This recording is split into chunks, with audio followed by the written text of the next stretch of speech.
بما قد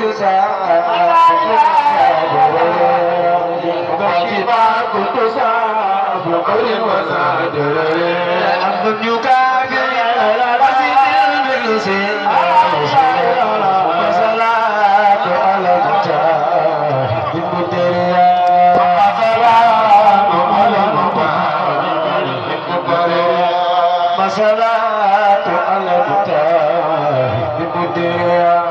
وصلاة على صفاء وصلاة على المتاهب بالدنيا وصلاة على المتاهب بالبريات من بعد ومنتزميا الذي فرد بالديانة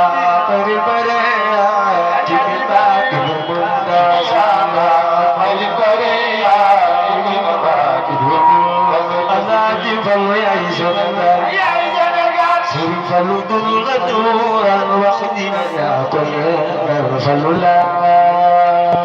يا سنغال بطل فلو سير فلدن غدورا وخدنا يا كل كما تسير فلو تفلني صرخ يا سنغال يا سنغال فلدن غدورا وخدنا يا كل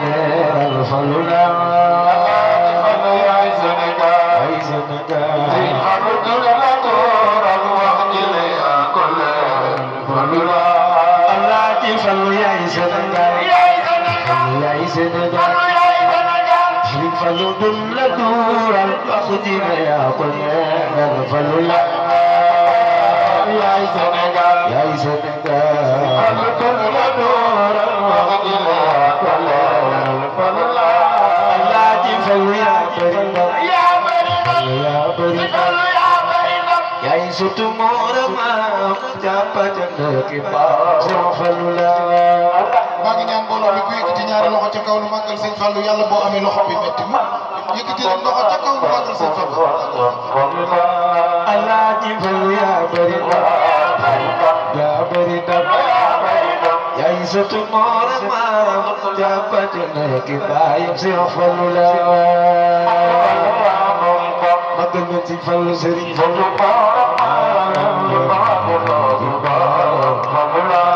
Allah ji fal yow di ko del ki ballu bam se dugala sëriñ war ya ki sabal fallula yow ni nga mel ku ballu bam se dugala sëriñ war ku bëgg sëriñ fallu defal ni sa loxo yow ni nga mel yow ni ko ki ballu bam se dugala sëriñ war ya ki sabal fallula ku jóg taxaw màggal sëñ Fallou loo mu dee ngay sëñ Fallou ku jóg sargal sëñ Fallou yàlla nga am sëñ Fallou aja aja Aji fallu aji fallu aji fallu koko anyam sama bon yow aja fallu aji fallu aji ko ban koko aji fallu aji fallu aji ko ban aji fallu koko anyam sama bon yow rek ko aw ko fallu waju ko bantu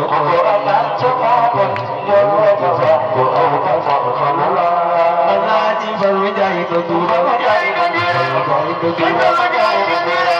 dur ga demon na juru bala jande palo ko se Fallu la ay ko dura ga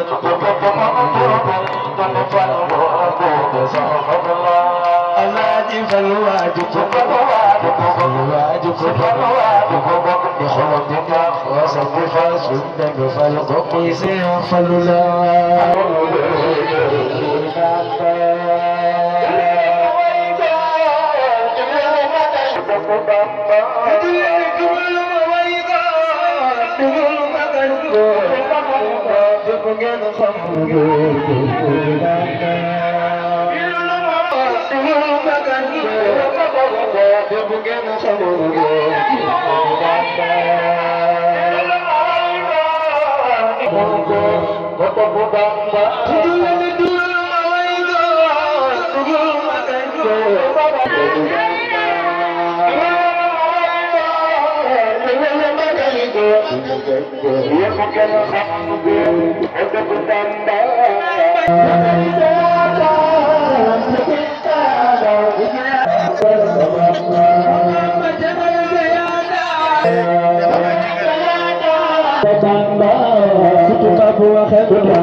ولا يكون أبدا لممكن لست أسوق أبدا في كوني جعل البديع عجبا للكون إن الذي من الإله يعص غاب عن الكون وفيه قصد دلني الله على الهاي بلا تقرر اللهم تقبلا خابت خلاتي مع حسادي مزمني وسبلا كسادي وغاني الباغي بسبولا تجارتي لدي لن تبورا لم ينوني مباحا فضلا ولا إله إلا الله يقود لي بلا انتهاء سمني من كان لي ولي صفا سمني جاورت رابي من لسان عربي بلا نهاية وتابت خربي نزع لي الإسلام عند خربتي